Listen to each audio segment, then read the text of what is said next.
What's up, YouTube? Welcome to the Wright State University Veteran Voices Project.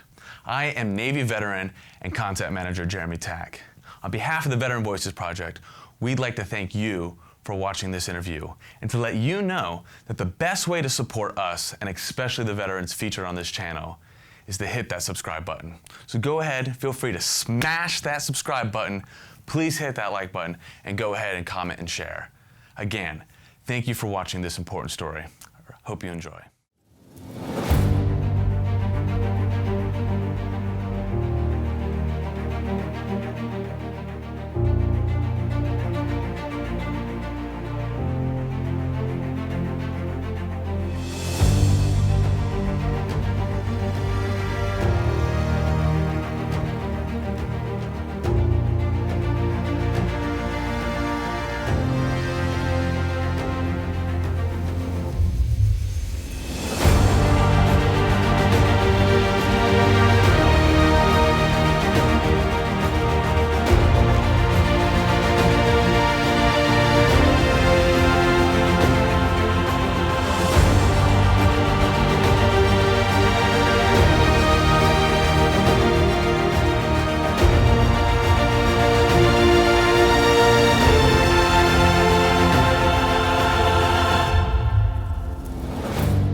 We are recording the interview of James Dwyer, Jim. This interview is being conducted by Ericka Carter from the Wright State University Veterans Voices Project. This interview is being recorded at Wright State University in the New Media Incubator. It is 10:30 a.m. on July 8th, 2019. How are you today? I'm wonderful. Awesome, awesome. Who are your parents? My mom and dad, my dad was Hubert E. Dwyer. My mom was Ruth Louise Dwyer. They got married in 1938, and they're both from Nebraska. Their parents were farmers. My dad's family was from Scottsbluff, Nebraska, and my mom's folks were from Pawnee City, Nebraska. So, were you born in Nebraska? No, I was born in California. I'm one of these original California people. Awesome. I was born in Sacramento. When? In 17 August 1946. Your birthday's coming up. It is. I'm going to be 73. Can you believe that? I can. I could still feel like I'm about 25 though. Oh, that's and my lovely. wife says I'm 18, so those are all good things. Very, very good things. Very, very good things. Did you have any siblings? Yep, I have one brother, Bob Dwyer, Robert Dwyer. He lives in Hawaii, and we're 17 months apart in age, and he's lived in Hawaii for over 50 years now, on the Big Island in Hawaii. What was his occupation? He was in construction, cabinet building, and then into construction. He has built homes from the foundation on up, and he's at that point in his life where medical issues are setting in on him. So he's got 2 new knees, 2 new hips, and a new shoulder. So he's a bionic guy now. Did he ever serve in the military? He did not. He had some medical problems that precluded him from going into the service back when the draft was in existence, and that's what caught me when I finished college, was the draft. And as a result, my dad was in the Air Force. My dad spent 33 years in the Air Force, and so when I got my induction notice, I talked to my dad, and he said, well, what are you going to do? And I knew at that time Vietnam was hot and heavy, and so I went down and went to the Air Force recruiter's office in Honolulu, where we were living at the time, and signed up for the OTS, Officer Training School program, because I just finished college. So after I was sworn in, so I eliminated the draft necessarily, and about a month and a half later I got orders to go to Officer Training School in Texas. And so I went to OTS and became a 90-day wonder, second lieutenant. Okay. I have a few questions. Okay. What was it like growing up in a military home? You know, they called us brats. Mm-hmm.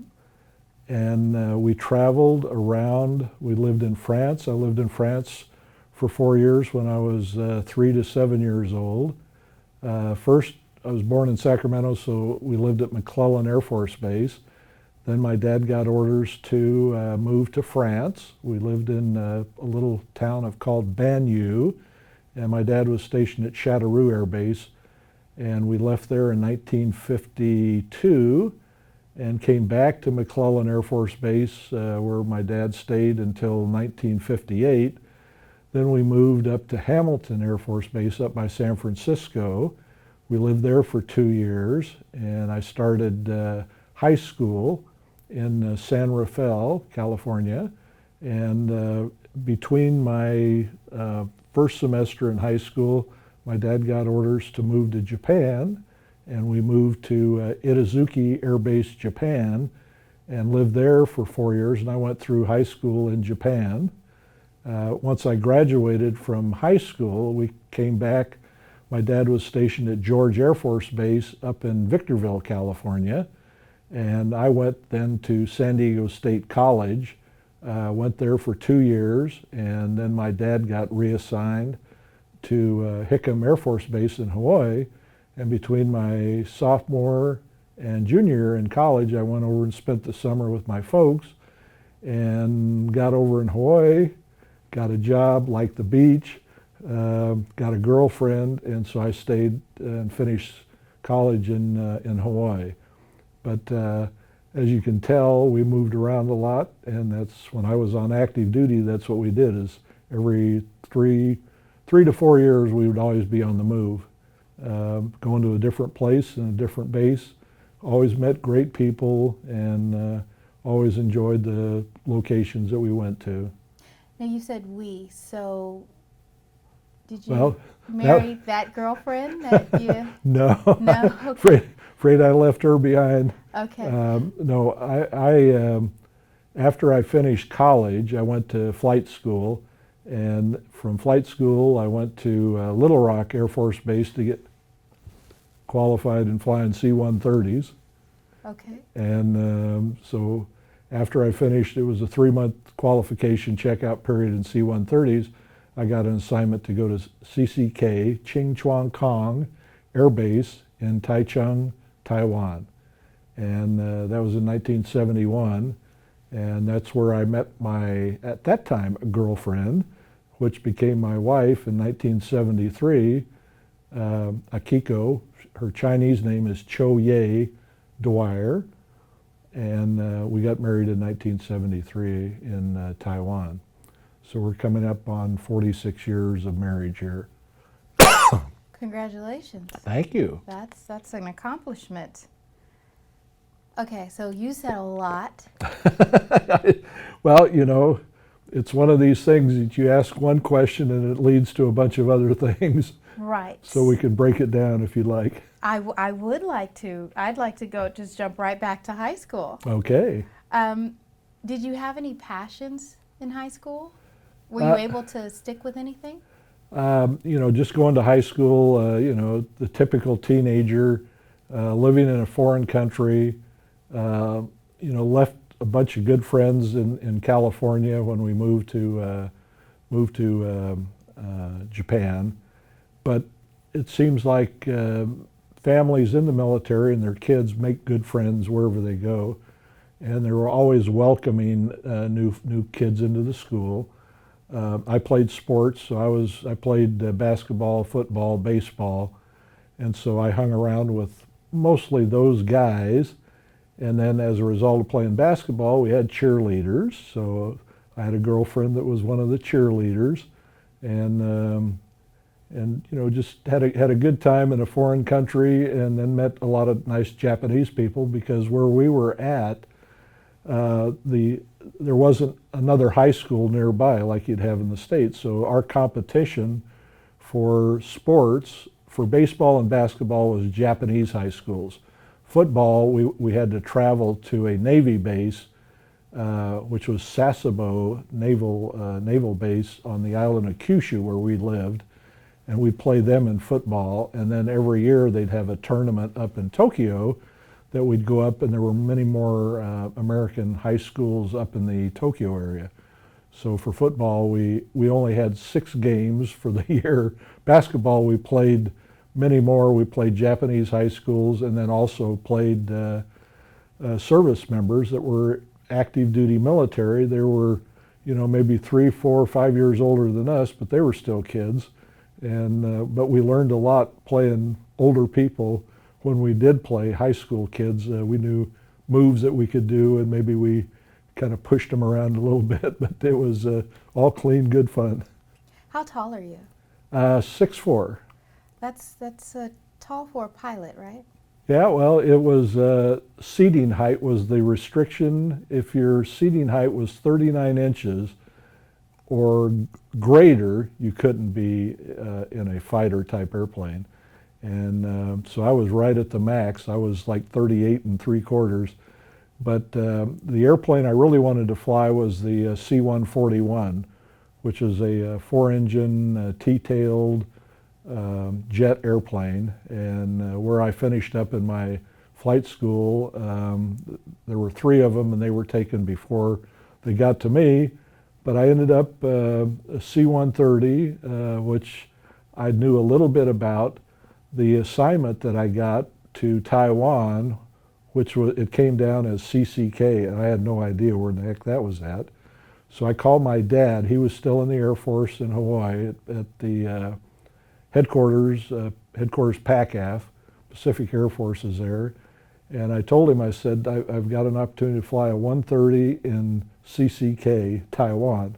And I didn't really know Taiwan. Before, when I was in school, it was called Formosa. And the name someplace changed along the way. And my dad said that would probably be a good assignment. So I selected that airplane, and it was something I would have never traded in my life. The experiences that I had and the places I was able to go and the missions I was able to fly, it was an ideal airplane. What was your dad's job in the Air Force? My dad was a Chief Master Sergeant. While we were stationed at Hamilton Air Force Base, in 1957, they came out with the super grades, they called them, E7 and E8, or excuse me, E8 and E9. And my dad made E8 one year, and the next year he made E9, which is very quick for promotion sakes there. He was a Master Sergeant for 16 years, and there was no other upward grades until they created these. And so he was always, once he was a Chief Master Sergeant, he was always the Wing Sergeant Major, or the Base Sergeant Major, the kind of the go-to enlisted advisor on the base for the Wing Commander. And he was in the service, I said 32 or 33 years, I can't remember, but he actually, after 30 years of service, they came out with, they give it high year of tenure, I think they called it, where they would select certain enlisted members for an additional 2 or 3 years. And he enjoyed what he was doing, and he accepted that, and he was in Hawaii for 5 years. And he was on the Director of Operations staff in Hickam, Hawaii, and his boss was a 2-star general, General Blase, who was an ace in the Korean War. So he was a very interesting person to talk with. How did that affect you? Really, my dad, he was always very supportive of whatever I was doing, and I'm sure he was proud when I joined the Air Force, and I'll probably cry. There's a tradition in the Air Force that the first person you salute after you're promoted is an enlisted guy. And when you do that, you have to give him a $1 bill. And so I did that to my dad, and still miss him. I'm so sorry. It's okay. But that was a tradition that, and so I know he was always very supportive. And when I told him I was going to retire from the Air Force, he says, I can't tell people that I've got a son that retired from the military, but that's what I did. I thought officers were indefinite. Well, supposedly the ID card says it is, but I don't get a paycheck every 2 weeks, even though I'd like to do that. But still get a nice paycheck every month. I appreciate that for the time of service that I had there. And how long were you in? I was in 22 years. Spent 22 years in the Air Force, and would have stayed in longer, but my wife kind of got tired of moving around, and we had just come back from the Philippines, and we were stationed in Los Angeles, out of the flying business, working on the U.S. space program for the Department of Defense. And I was in a rated supplement job, so I was still getting flight pay even though I wasn't flying airplanes. And the Air Force in '92 was trying to reduce the number of slots for that because it was costing extra money. And so they wanted to get all these rated sup guys back into airplanes or into other jobs. And so I got an assignment to go to the Pentagon in Washington, D.C., and my wife didn't want to move. And she said, if you want to go, you go. I'm staying here. Because I'd taken her away, and that's the hazards with being married to an Air Force or any service member. Sometimes you take your wife away from a good job, and I did that twice to my wife. And it was one of those things that I felt it was time for her to have a little bit more stability in her life versus moving every 2 to 3 years there. What did your mother do?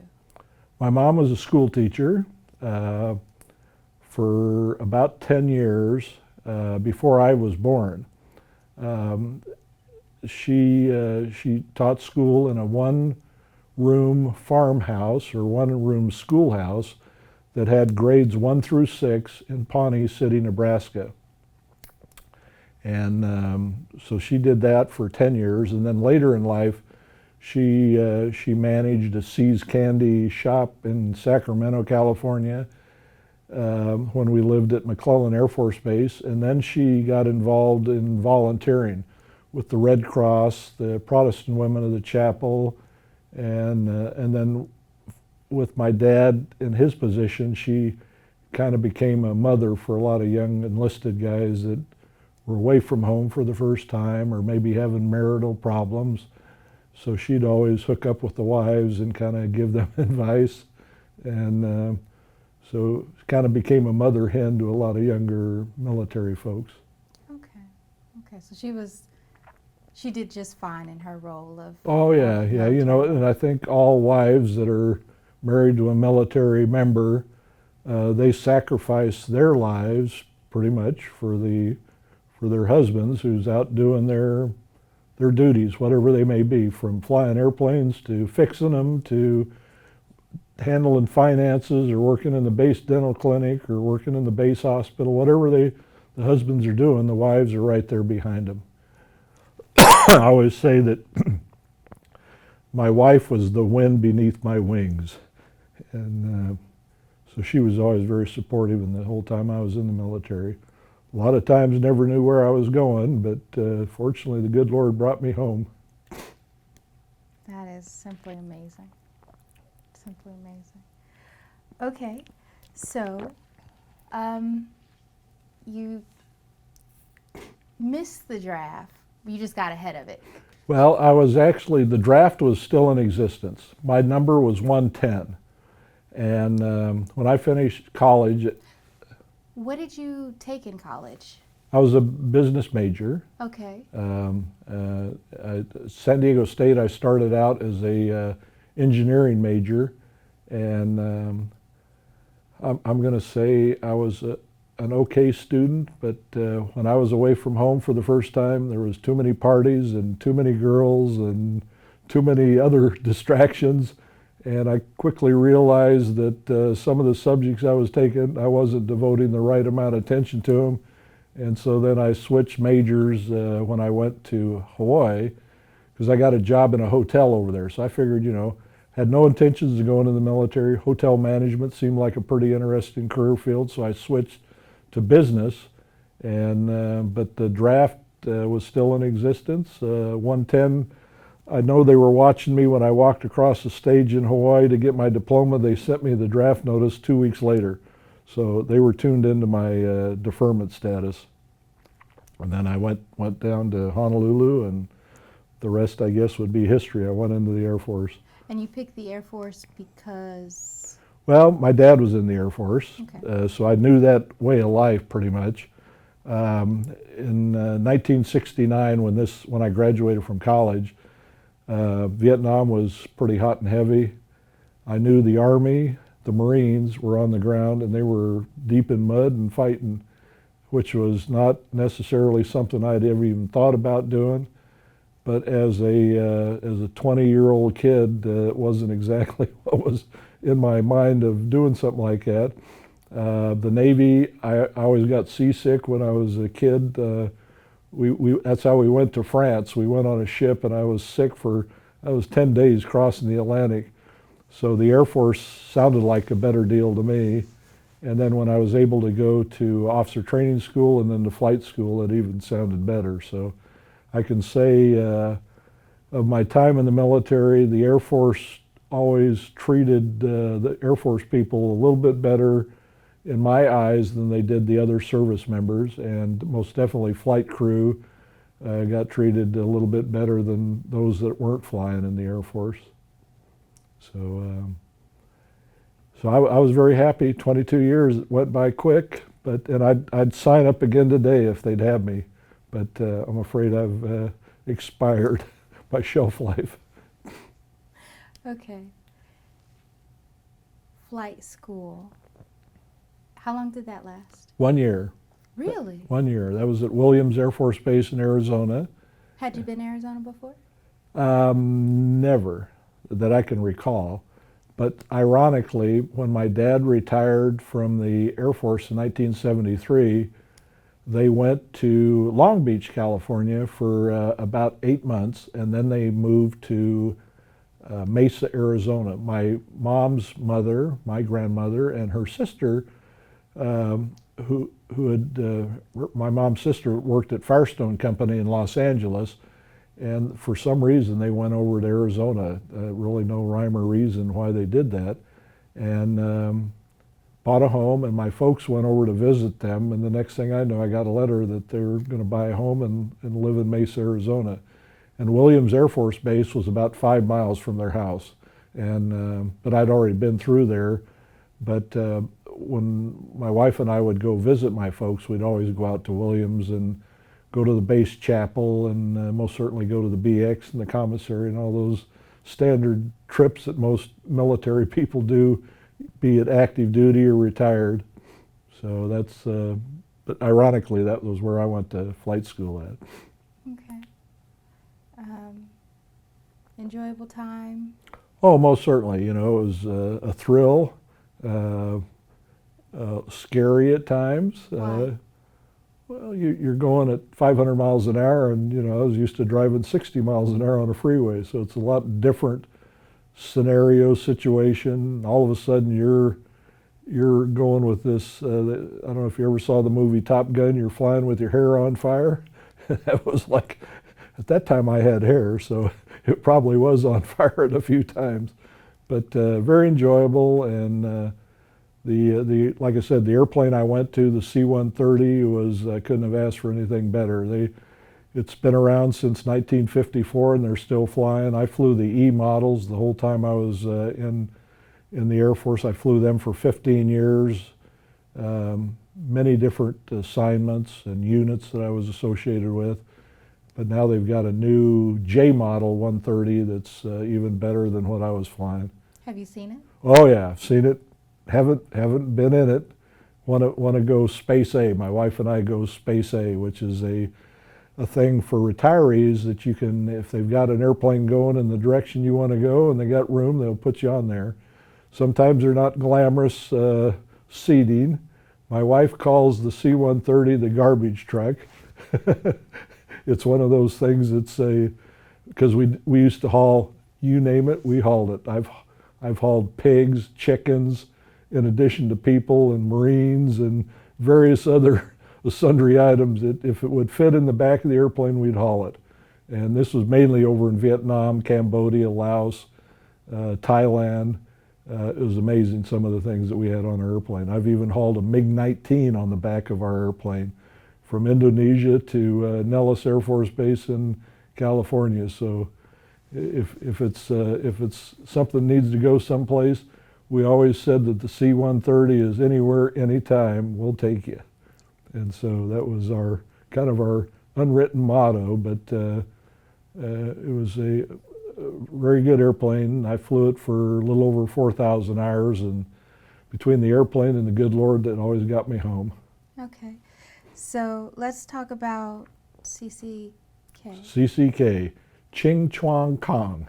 That's in Taiwan. Taiwan is kind of the Garden Isle. If you look at a picture of the base, it kind of looks like a aircraft carrier. And I think one of the admirals, I think during World War II, said it looked like an aircraft carrier. In World War II, the Japanese occupied Taiwan. They were there from 1895 to 1945. So during the time of World War II, the U.S. bombed Taiwan a number of times, mainly going after Japanese airfields. And my wife was born 1940, so she was there as a young child during the bombings that took place, and she still remembers. We think of maybe a fallout shelter where it's nice and secure. Well, they had to dig kind of like tunnels and caves down into the ground, and when they hear the airplanes coming, they'd scurry down into these tunnels. But CCK, a great assignment. I was there just short of 2 years, met a lot of wonderful Chinese people, and most certainly met my wife in 1971, and then we got married in 1973. And we still go back there every year. In 2004, we ended up buying a home over there. And so we spend 6 months in Taiwan and 6 months in California. And when we're in Taiwan, I teach English, conversational English. I'm not a stand-up verb predicate or any of those types of things, but it's mainly conversational English. And so not only I love my wife, but I love the country of Taiwan. She has a great family, and we still able to see them.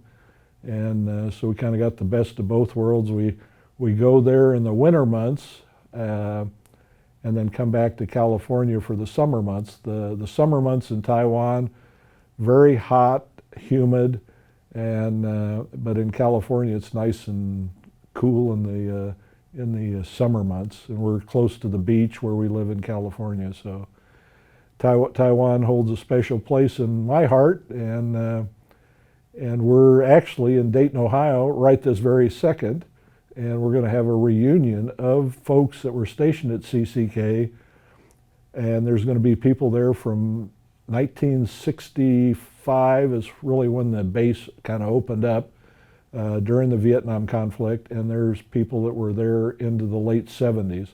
I left there in 1973.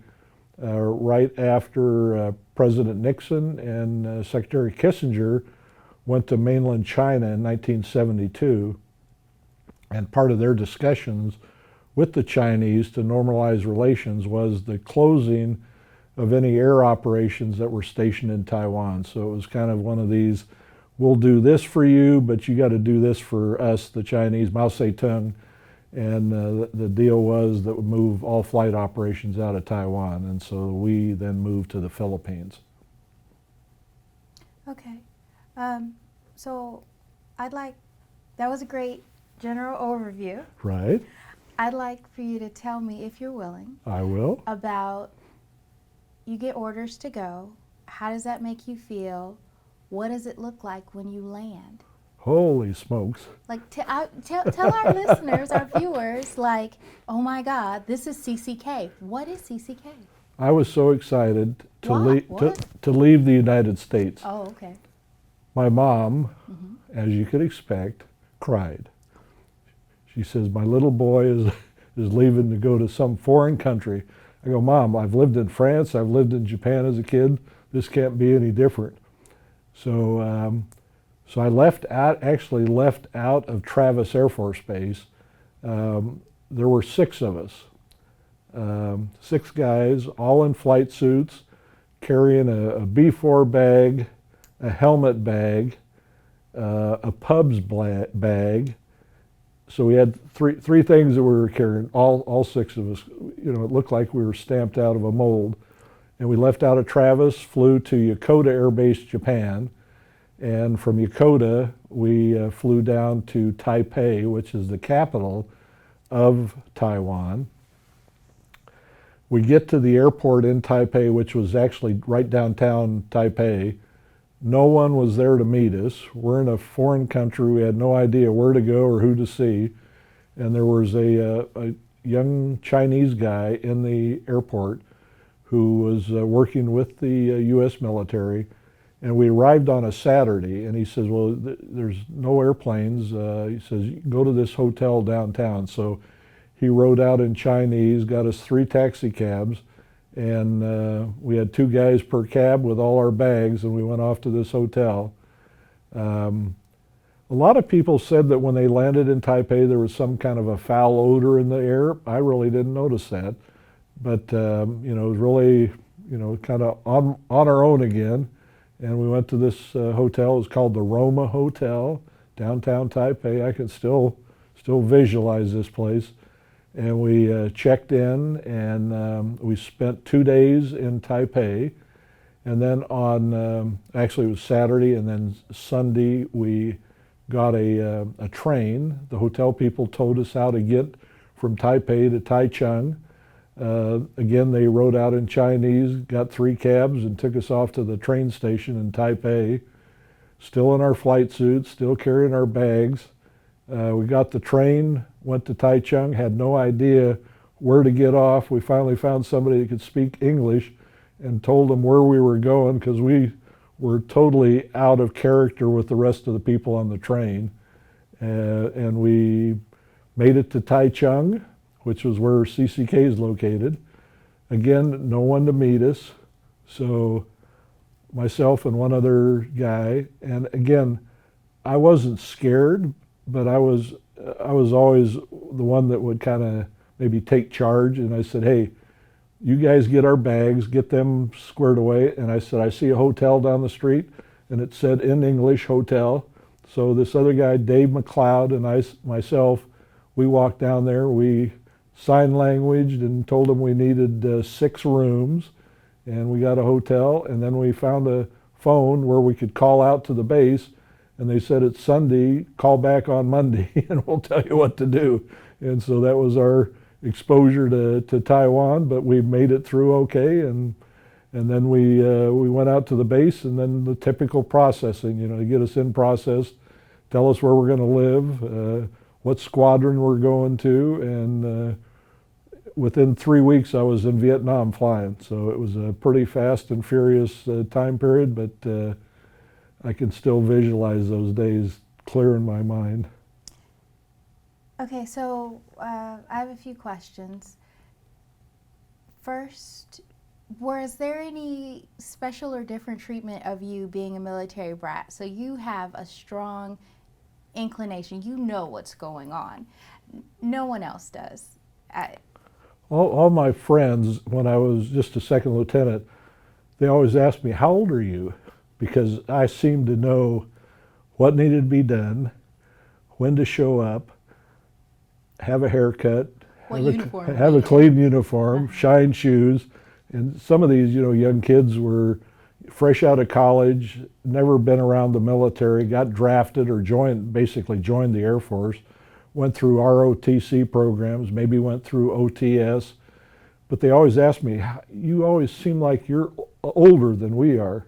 I said, I'm the same age as you, but growing up, I learned at a young age, it was always yes, sir, no, sir, yes, ma'am, no, ma'am.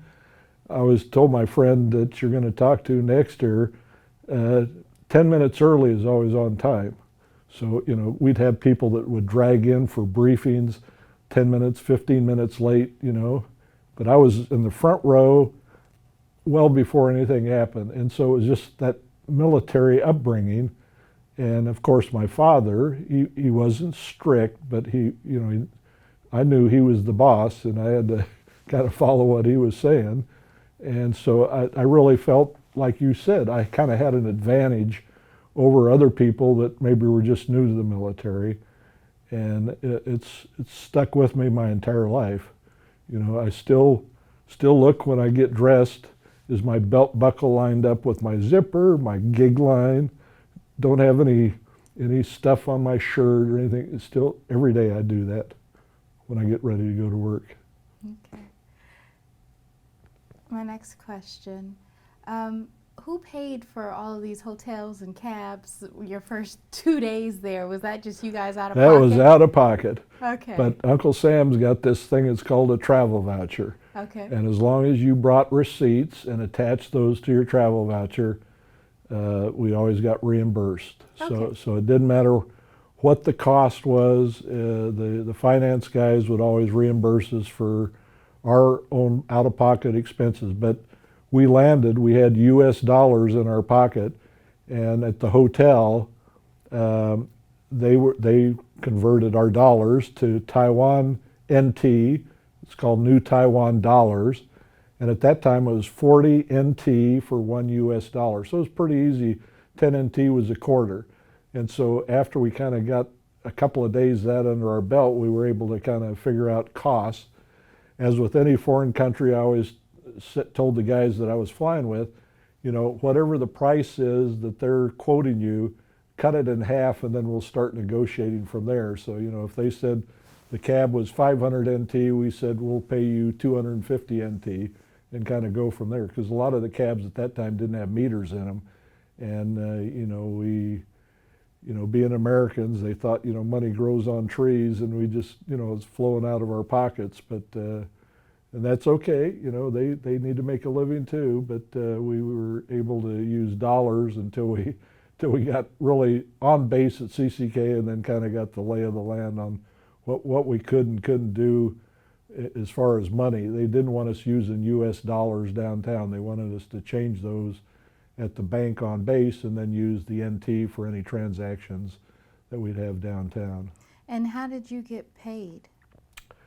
When I went through OTS, at that time, Kelly Field Bank, which was in San Antonio, Texas, came out to our OTS class, as did USAA Insurance Company.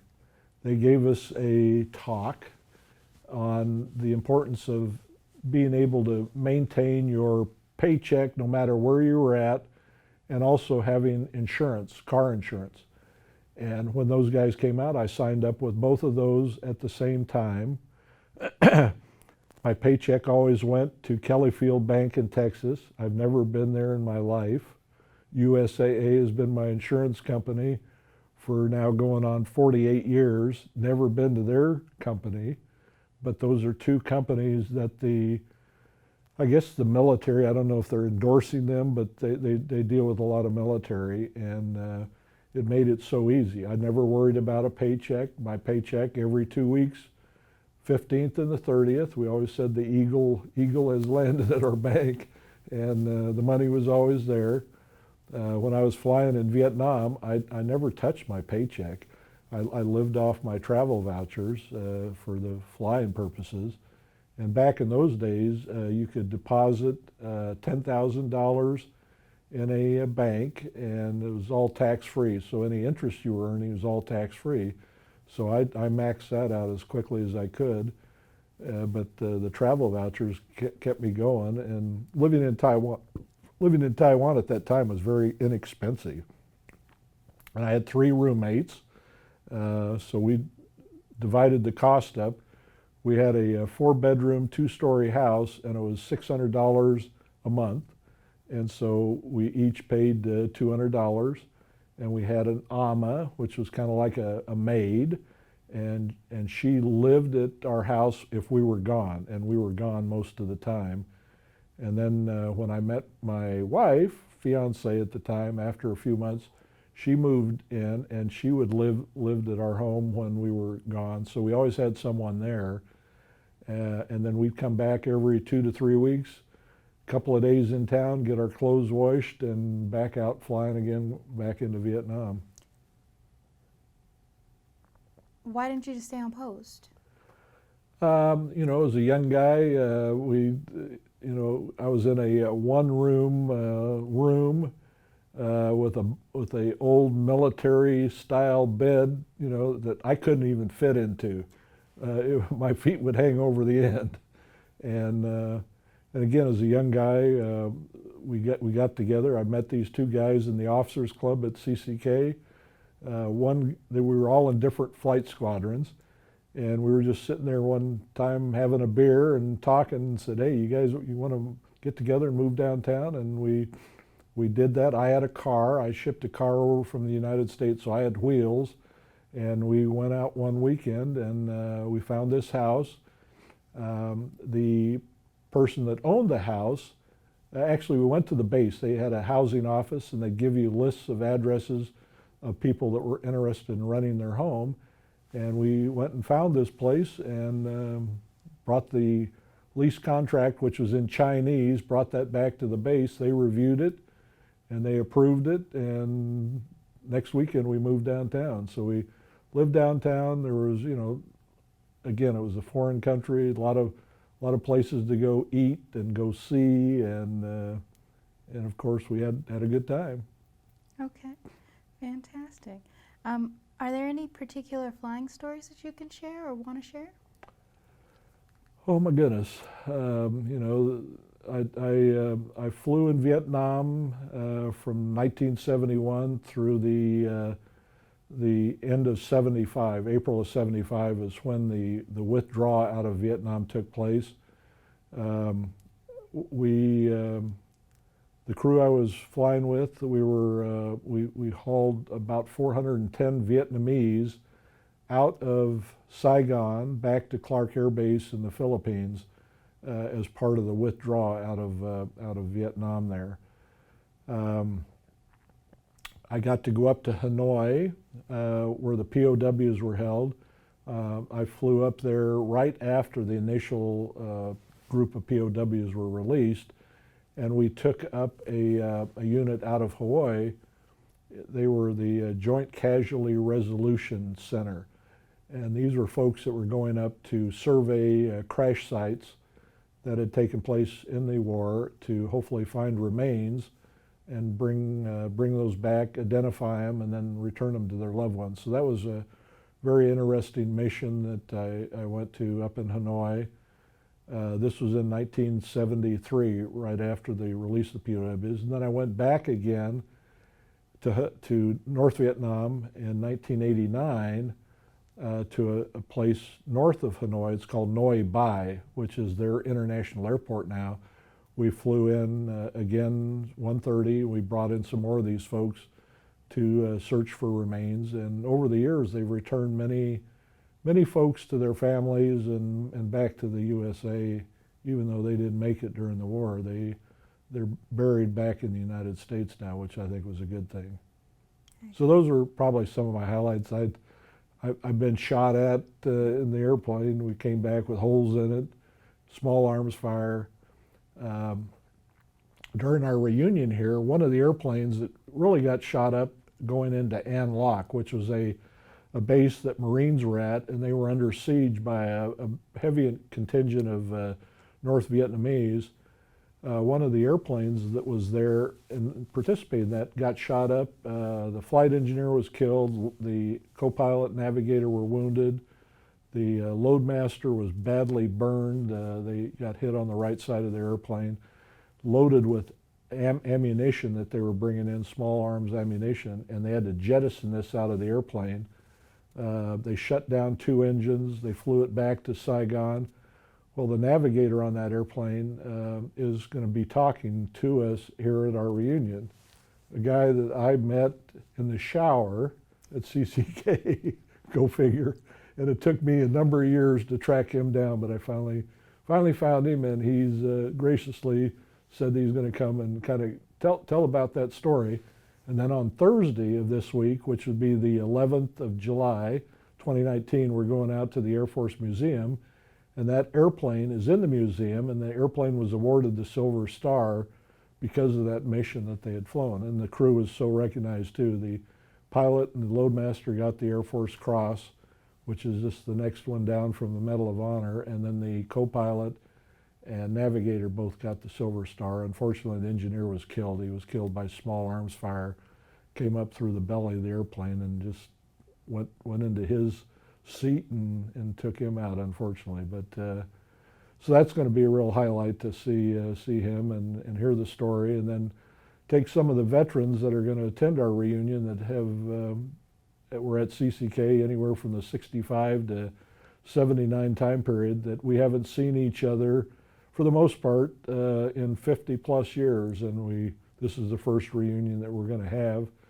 of folks that were at CCK. There were many more, but we just haven't been able to track them all down, and some unfortunately have passed away with time, but we're looking forward to having a great week here in Dayton, and we're so thankful for the Veterans Voices that offered to do this. I would have never done it if I was sitting someplace else, and Carrie has asked us to do it, and I thought that was pretty cool. Ericka. We're so happy that you're here now and able to share these wonderful stories that you've been through, your experiences. Yeah, hopefully, somebody someday will pull this up, might see CCK and might get a little inkling of what transpired. The base is still there. The Chinese operate the base, and I've fortunately been able to get onto the base and go. They have a nice museum there of the time that the U.S. military was at the base. It's called the Footprint Museum, and it's in the base chapel. And what an appropriate place for the museum to be in. And it's always a special time to be able to go out there and go in there and have those memories and kind of when you're starting out as a young person, to be able to go back and kind of relive those times and memories there. That's great. That is fantastic. So after CCK? After CCK, we moved to the Philippines. Our wing, the 374 TAC Airlift Wing, moved down to Clark Air Base in the Philippines. Two squadrons moved to Clark. The 21st Tactical Airlift Squadron, TAS, and the 776 TAS moved to Clark. The 345th Tactical Airlift Squadron moved from Taiwan to Okinawa, and the 50th Tactical Airlift Squadron moved back to Little Rock Air Force Base in Arkansas. So my wife and I, we moved down to Clark Air Base in the Philippines, spent 2 years at Clark, and really enjoyed that. We wanted to stay there, but I'd already been overseas for 4 years. So the Military Personnel Center at Randolph said, you've already been overseas 4 years, you need to come back to the United States. Well, I was talking to them, just sitting there talking like we're talking today, and the guy says, would you be interested in a COT? I had no idea what a COT is. The military, if you've been associated with it, they got a lot of acronyms, and they shorten words by using the first letter of the word. And so I said, what is a COT? And he said, it's a consecutive overseas tour. I said, yeah, I'd be interested. He said, would you like to go to Japan? Which was the 345th Squadron had just moved from Okinawa to Yokota Air Base, Japan. I said, I'd sign me up, I'll do it. And within 6 weeks, I had orders to go from Clark Air Base to Yokota with the 345th Squadron, which was all part of the 374 TAC Airlift Wing. So I was still part of the wing, but just in a different location. And my wife and I moved up there, and we spent 4 years in Japan, pretty much doing the same thing we had done in the Philippines and in Taiwan. We spent a lot of time flying all over the Southeast Asia, still flew into Cambodia, Laos, not into Vietnam because that ended in 75, but flew all over, went to Australia, went to New Zealand, Indonesia, Singapore, and got to see a lot of nice places. My wife, we would go Space A sometimes, and so she was able to ride on the garbage truck and go to some of these spots, but had a really enjoyable time. So it was actually, I ended up almost 9 years in the Pacific. And after Yokota, I got out of flying and got into, it's called Education with Industry. And my assignment was to Los Angeles Air Force Base. And I go, Los Angeles Air Force Base? There can't be an Air Force Base there. Every Air Force Base has to have a runway. The only runway in LA was the international airport. But went to Los Angeles, Education with Industry. I actually worked with Northrop Corporation for a year. Went to work every day in a business suit, and we had full run of their company, all the way from the president of the company through every division. And it was the Air Force program to kind of show people the interface between industry and the military as far as what they do when they're purchasing weapon systems or equipment.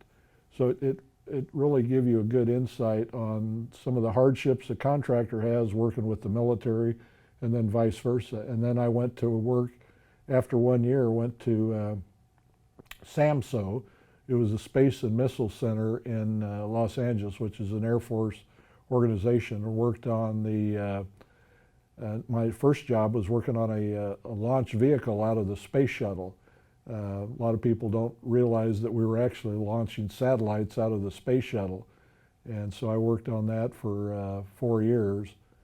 And then from there I went off to Air Command and Staff College, and then went back to flying airplanes in the Philippines again, flying 130s again. And then I went back, my last assignment was back to LA, so I kind of was like a yo-yo. I was going from one place and then back to it again. Okay, I have a few questions. What is your favorite place in the world? Taiwan. Okay. Taiwan. What is your favorite What is your favorite thing to eat? Fried rice.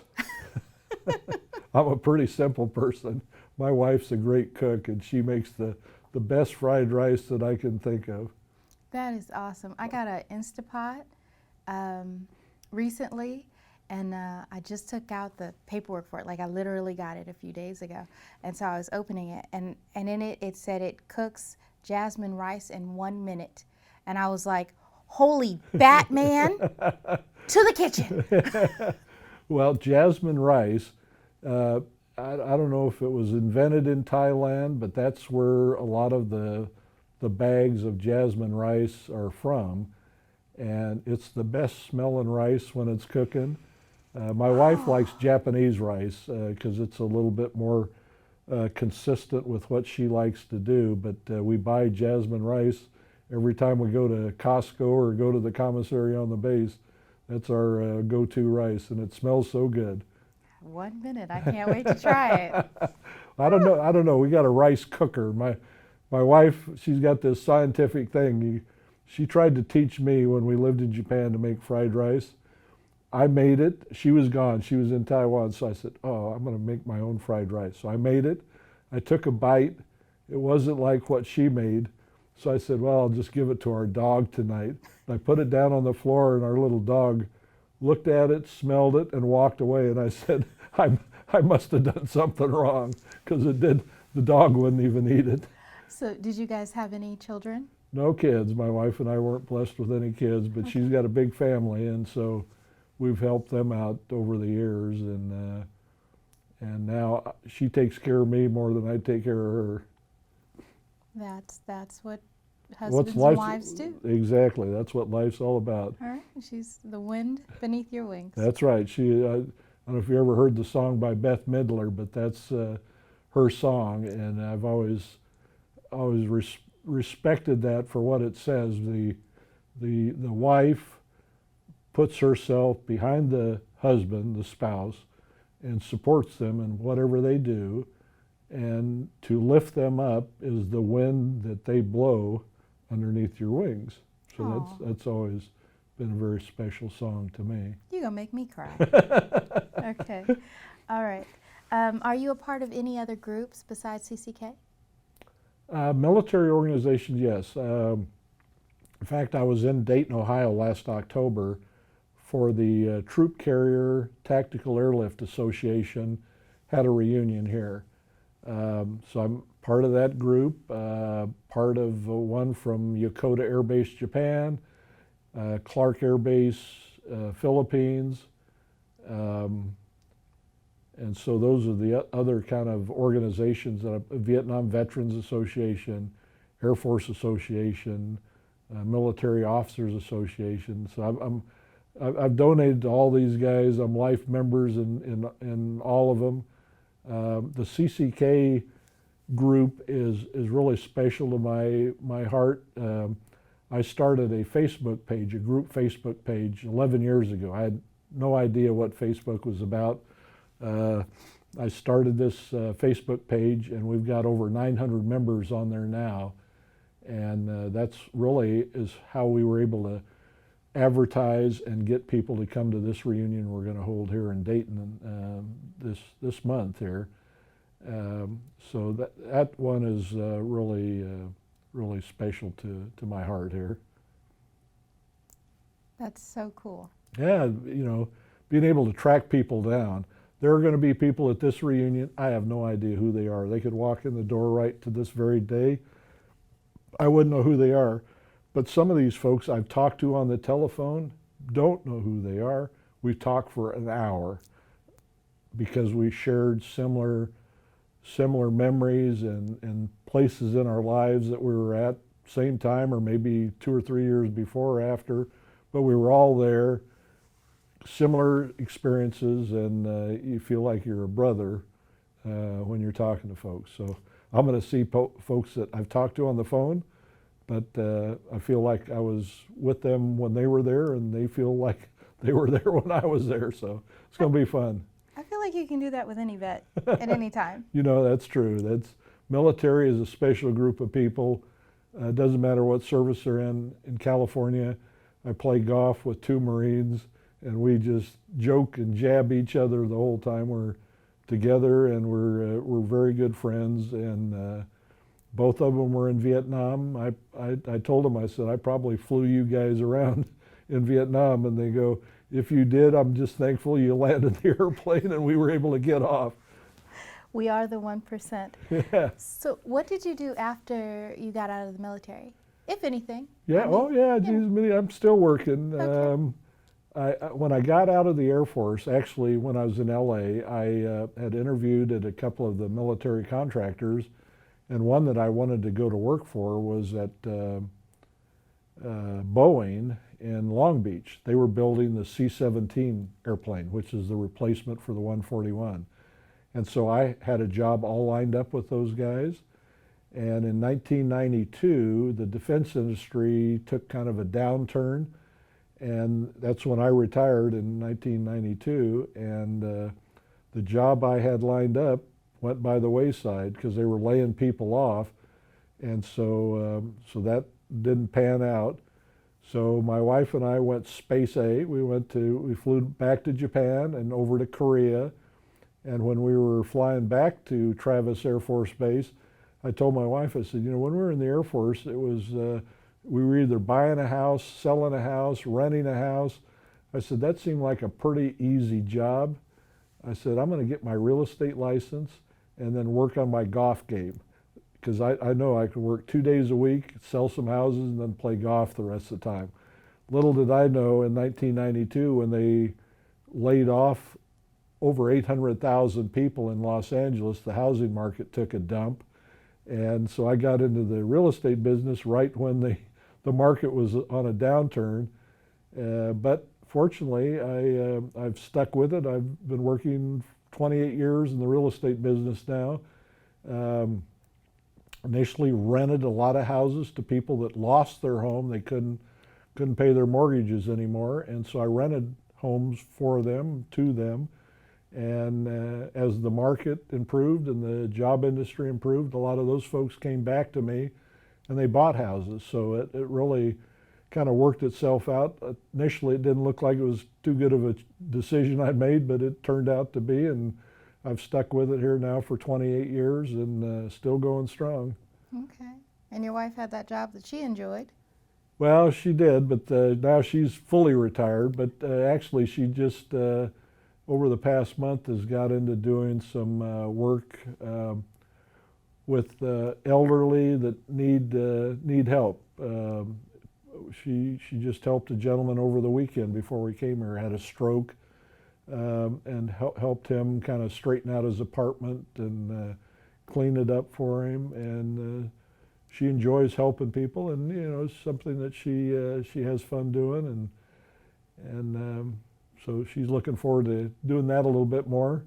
I just sold a house before I came here over the weekend, so I'm still actively involved in real estate. I volunteer. I've got 3 different volunteer jobs that I do. I'm not sure how you have time with So that keeps me busy. I'm working harder now than when I was in the Air Force. I see. Okay, a few questions left. What are some life lessons that you've learned from your military service? And I want you to include that brat service that you had. Well, I think one of the key things is no matter who you meet and where you meet them, you want to be as friendly as you can with them, because you don't know what they're going through. They might have a good day, they might have a bad day, but if you can bring a smile to their face, I think that's something that as human beings we need to be able to do to help our fellow man. That includes women too. So it's one of those things that I've found it very easy in the military. No matter where I moved to, you always had people that welcomed you, and after a short period of time, you felt like you were there and you grew up with them. I've got a lot of friends that I went to high school with that never went in the military, moved back to their own hometown, and have lived there for 50 years. And when I told them I was going to move to Taiwan, they go, "Wow, how can you do that? It's so far away." And or we're going to go on a cruise or do some kind of a trip. We always meet interesting people no matter where we go, and I think just being able to talk with folks, they've got their story and I've got my story, and we can kind of relate to each other, and people, I think, find that interesting. So just being able to be friends with people and have a smile on your face. I learned that from a young age of traveling around as a dependent, a brat, what they called us. I forget, there's some terminology that they use for the word brat, B-R-A-T. I think it's born again to travel, or I don't know, and that's definitely what I've done in my life. And my wife and I, we still love to travel. She probably sometimes says, "Why are we going to go here?" But she always has a good time no matter where we go. And I always enjoy setting up trips, and we always go and have a good time. Okay. How has your military service impacted your feelings about war and the military in general? Well, it's the military. It's and we have seen it here for 17, 18 years of what's been going on in Iraq and Afghanistan. There's a lot of young folks that go over there. They get wounded, and people say, "Well, what the heck are we doing over there? And why are we over there helping those people out?"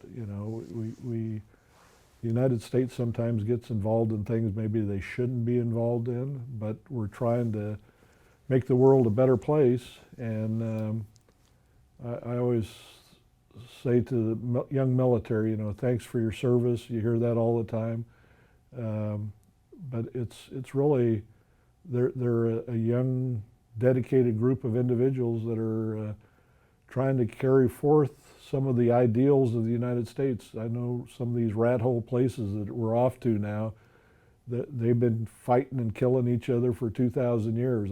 I don't know if we're going to make a difference, but the young military today are trying to make a difference, and the fight is not here in the United States. It's always off in some other country, and I'm afraid if it ever came to our shores, most of the people in the United States are not going to know what to do.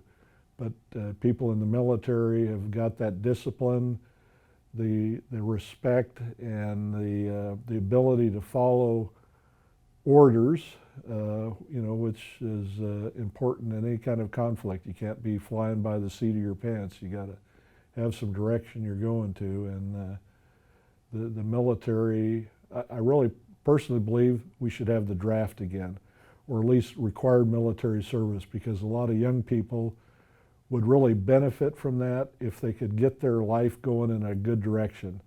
And the military will help you do that. And so I'm always very appreciative when I see a uniform in a flight terminal someplace. I always try to go up and tell them thanks for their job and find out what they're doing, or where are they going, because they're away from their loved ones, and hopefully they return. So the military is, I guess, a necessary evil to have, to be ready if you need to defend our country. And I just hope it never comes to that again. But if we do, we got the military that's going to get the job done. Agreed, agreed. Is there anything you feel like we haven't discussed or that should be added to this interview? No, I think it's something that I've thought about. I wish my dad had done this. He never wanted to talk about World War II, Korea. Never wanted to talk about it. And as a kid, we played war games. We played soldiers and all those kinds of things. And I remember as a young kid, I'd always ask my dad. I said, "Hey, did you kill anybody in World War II?" No, I always shot over their head, which I know is not the case. But when you take another person's life in a conflict, that person, his family, her family, is impacted for the rest of their life. So it's a sad thing that that the military does take lives at some point in time. And it's just, it's too bad, but that's the way wars go. And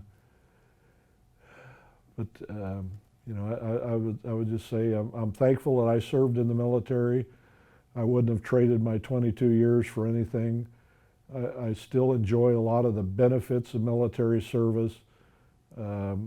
And one of the big benefits is to be able to see people that were in the military, like we're going to have for this reunion, and kind of get together. And even though we haven't seen each other in a long time, the war stories get bigger.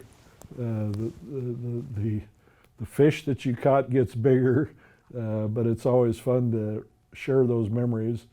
And again, I'm just appreciative of the opportunity to be able to record this, because I would have never done it unless Ericka encouraged us. So I'm thankful that we did this. Not little old me.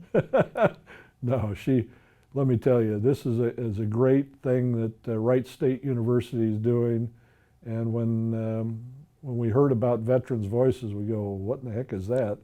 And Ericka has been very helpful to get this organized. And Bob Keller, who's my cohort in crime to put this reunion on, he's next up in the hot seat here. And hopefully we're going to get some other guys that are attending the reunion to do a similar thing. Okay. So, speaking of other guys, what message would you like to leave for future generations who will hear and see this video? Well, I'd say the military, going into the military is not a job you're going to get rich at, but there's other ways of thinking of service to your country other than thinking about the paycheck you might get. The opportunities that you have to travel, to go to foreign countries, to meet other nationalities, to appreciate things that a general public just doesn't and would never see. It's a great thing to be able to serve your country, and it's a true honor to be able to do it. Now it's all volunteer, so everyone that's in the military now has done it by volunteering. And for those young folks, both guys and gals, I always thank them to do that. But I would never turn my back on the opportunity to serve your country, and the military is a great way to do it. Be it Army, Air Force, Navy, Marine, or Coast Guard, they've all got a job to do, and and you'll find that it's a very enjoyable job. Sometimes the hours are long, the places you stay or eat, not maybe the best places in the world, but you can always look back on it and have good memories. That concludes our interview with Jim Dwyer. Thank you for your time today and for your military service. Ericka, thank you. I appreciate the opportunity.